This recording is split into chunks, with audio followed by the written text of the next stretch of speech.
Donc bonjour à tous et bienvenue dans cette nouvelle vidéo. Donc aujourd'hui, je vais aborder avec vous des points qui sont moins positifs parce que bon, on s'était dit sur cette chaîne qu'on partage tout. Donc c'est-à-dire que je vais vous parler des choses qui font plaisir et des choses qui font moins plaisir. Et ben par exemple, en ce moment, euh, j'ai une contre-performance sur mon portefeuille et c'est de ça qu'on va parler aujourd'hui. Parce qu'en effet, en l'espace de 3 semaines, j'ai perdu 11 500 euros en bourse. C'est-à-dire que mon portefeuille, il était valorisé à 238 000 euros et aujourd'hui, il est valorisé à 226 000 euros. Donc, effectivement, c'est quand même une somme conséquente. Et on va passer juste derrière l'écran pour que je puisse vous montrer les stats sur Boursorama. Et ensuite, je vous reprends juste après pour vous expliquer pourquoi, au final, je m'en balèque de cette contre-performance. Allez, je vous reprends tout de suite. Ok, donc là, on est sur la page performance du PEA.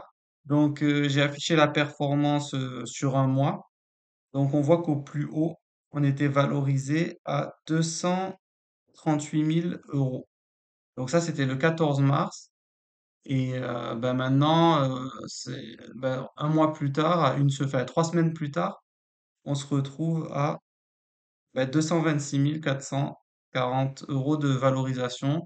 Donc, ben, c'est une perte latente entre le plus haut et aujourd'hui, c'est une perte latente de environ 11 500 euros. Donc voilà, c'est pour ça que je dis j'ai perdu.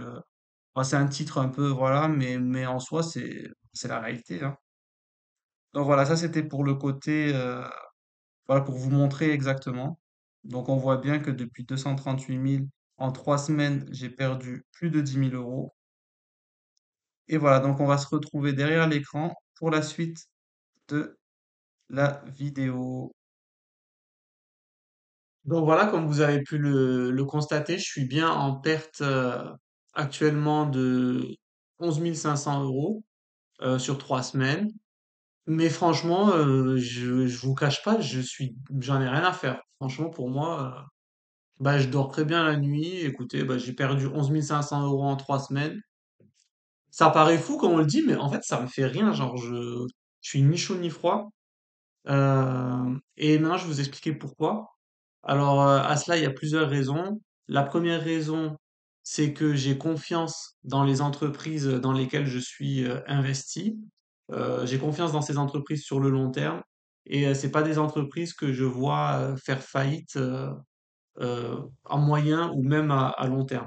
Et d'ailleurs, ces entreprises, elles sont au nombre de 4 entreprises euh, qui sont leaders sur leur marché. Et, euh, et donc, je vais vous en parler prochainement parce que je vais vous les passer en détail. Chaque entreprise avec le nombre d'actions que j'ai, combien ça fait un euro, pour que au final, vous allez voir la totalité de mon portefeuille. Et voilà, c'est juste bah, pour être transparent avec vous, je vais vous les montrer. Donc ouais, du coup, effectivement, certains l'ont déjà compris. Là, actuellement, j'ai plus de 200 000 euros qui sont seulement sur 4 entreprises. Donc, je pense que certains doivent se dire que je suis fou. Mais bon. Après, j'ai conscience que c'est vrai que c'est un choix qui est assez, on va dire, offensif, dynamique, enfin, appelez ça comme vous voulez. Mais moi, ça me convient plutôt bien. Mais je sais que c'est pas du tout ce qui est recommandé parce que bon, il faut pas mettre ses œufs dans le même panier. Bon, je pense pas que je suis dans le même panier, mais c'est vrai que 4 positions, au final, c'est très faible, on va dire. Mais bon, en fait, on est loin des recommandations standards qui sont oui, investissement ETF monde, ETF nanani. Bah moi j'ai pas d'ETF parce que bon, c'est des entreprises sur lesquelles j'ai des convictions. Et bah, il y a les études, elles montrent que bah, les gérants de fonds, certes, ils font moins bien que le marché, mais sur la partie du portefeuille où ils ont les plus fortes convictions, en général, ils surperforment. Donc, si vous voulez bah, battre le marché ou avoir des performances intéressantes, il faut que vous surpondériez vos convictions. Et c'est ce que je fais en mode, on va dire, all-in, quoi. Enfin, vous m'avez compris, quoi. Donc oui, j'ai que 4 positions sur mon PEA, 4 positions qui représentent plus à l'heure actuelle, 226 000 euros. Et bah, ça me va très bien. Voilà, parce que donc pour reprendre le fil, pourquoi je m'en fous de cette perte de 11 500 en 3 semaines?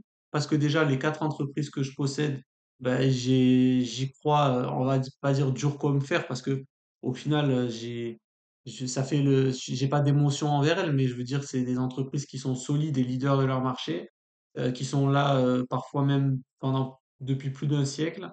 Donc voilà, donc ce premier point. Ensuite, pourquoi ça m'est égal cette perte? C'est parce que j'ai mis en bourse de l'argent que je peux me permettre de perdre et dont je n'ai pas besoin au quotidien. Donc ça aussi, c'est un facteur qui fait que je prends du recul par rapport à ça. En bourse, j'ai uniquement de l'argent dont je ne me sers pas, dont je n'ai pas besoin. 3e raison, c'est que je suis encore très loin d'être en moins-value. Comme on l'a vu à l'heure actuelle, mon portefeuille il est valorisé 226 000 euros. C'est déjà plus que ce qu'il était valorisé quand j'ai fait la première vidéo où je présentais mon PEA sur la chaîne, donc déjà. Et en plus de ça, moi, de ma poche personnellement, j'ai mis 150 000. Donc on est à 76 000 de plus-value encore. Donc puis, je suis pas inquiet plus que ça pour l'instant. Et quand bien même je perdrais, quand bien même je serais en moins-value, quand bien même mon portefeuille il se retrouve à 30 000, 40 000 ou 50 000 euros, eh ben, j'ai fait un pari. Voilà, bah, après, il faudrait qu'il y ait un cataclysme mondial, je pense, pour que ça arrive. Mais bon, on sait jamais. Ben, après, voilà, je suis adulte, j'ai pris mes responsabilités, j'ai investi. Eh ben, ça s'est passé comme ça s'est passé comme ça. Moi, après, je suis pas du genre à blâmer quelqu'un d'autre pour mes échecs ou quoi que ce soit. Donc, voilà. Donc, tout ça pour dire, je suis encore loin d'être en moins-value. Et ben, la dernière raison qui fait que je m'en fiche complet de cette perte de 11 500 euros, c'est que bah, le contexte macroéconomique actuel et à venir, je pense qu'il sera plutôt favorable aux actions parce que à l'avenir, il va y avoir des baisses de taux. Et ça, c'est quelque chose qui est assez favorable au marché actions. Alors que ce soit en juin ou pas en juin, ou etc. Le fait est qu'il y aura des baisses de taux et quand les effets se seront propagés dans l'économie, ben, les actions devraient remonter. De toute façon, tout est cyclique, hein, vous savez, donc quand ça baisse, ça remonte. C'est, c'est ça le principe de la bourse. Ben voilà, donc j'ai fait un peu le tour de ma perte de 11 500 euros avec vous. Franchement, je suis grave détendu, je me sens très bien et voilà. Donc n'hésitez pas si vous avez des questions, si vous avez des commentaires, quoi que ce soit. Euh, J'y répondrai avec plaisir. Voilà, ben, je vous dis à la prochaine pour une nouvelle vidéo. Bye bye.